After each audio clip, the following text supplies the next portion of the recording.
హైడ్రా మీద తీరు తీరు పంచాదులు తీరు తీరు లొల్లులైతున్నాయి తెలంగాణలో. రెండొద్దులు మంచిగుంటే ఏదో ఒక లొల్లి పూసుకొస్తుంది హైడ్రా మీద.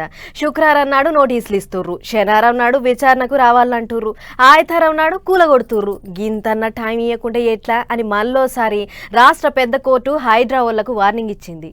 హైడ్రా మీదికి మళ్ళీ పాలికరమైంది తెలంగాణ కోర్టు. శుక్రవారం నాడు నోటీసులు ఇస్తున్నారు, శనివారం నాడు విచారణ అంటున్నారు, ఐతారం వచ్చి ఎవరికి చెప్పకుండా కూల కొడుతున్నారని రంగారెడ్డి జిల్లా అబ్దుల్లాపూర్మేటు మండలంలో ఉన్న కోహెడ ఊళ్ళో ఉండేటి బాలారెడ్డి అనేటాయన హైడ్రా కూల్చివేతల మీద హైకోర్టులో హౌస్ మోషన్ పిటిషన్ వేస్తే హైడ్రా వాళ్ళను గట్టిగానే ఆర్చుకుంది కోర్టు. ఎన్ని మాటలు చెప్పినా మీరు మారరా అనుకుంటా సురుకులు పెట్టింది. ఐదారం కూల కొట్టుడేంది, సెలవున్న నాడు కూడా డ్యూటీలు చేస్తున్నారా మీరు? ఒక్కనాడే టైం ఇస్తే టైటిల్ లింక్ పత్రాలు, పట్టాదారు పాస్బుక్లు, తదిమ పత్రాలు తెచ్చుకునేది ఎప్పుడు, మీ కాడికి వచ్చి చూపెట్టేది ఎప్పుడు?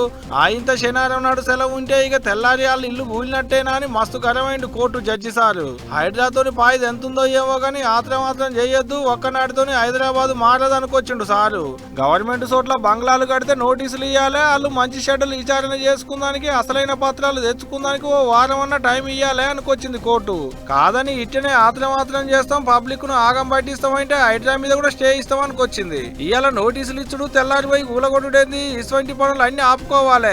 అయినా సెలవు రోజులలో కూలగొట్టుడేంది, మీ శాంతనం కాకుంటే అన్నట్టు మస్తు గరమైంది. ఇప్పుడు కోర్టు ఇచ్చిన ఆర్డర్ తోని హైదరాబాద్తో ఉన్న పబ్లిక్ కు జరంతా నిమ్మలమైనట్టున్నది గాని ఇప్పటికే ఒక పాలి చెప్పనే చెప్పే మళ్ళా కూడా ఇట్టనే చేస్తాంట సారు. ఇక ఇప్పటికన్నా మాత్రం చేయకుండా ఆలోచన చేసి ఇల్లు కూలగొట్టేటి కార్యం పెట్టుకొని సార్లు అని అంటున్నది ముచ్చటరికైన పట్నం పబ్లిక్. ఏమో పోలి ఇప్పటికన్నా ఆగుతారో, లేకుంటే మళ్ళా కూడా ఇట్టనే శవన పెట్టకుండా ఆళ్ళ పనాలు చేసుకుంటూ పోతారో అనేది చూసుకుంటూ పోవాలి.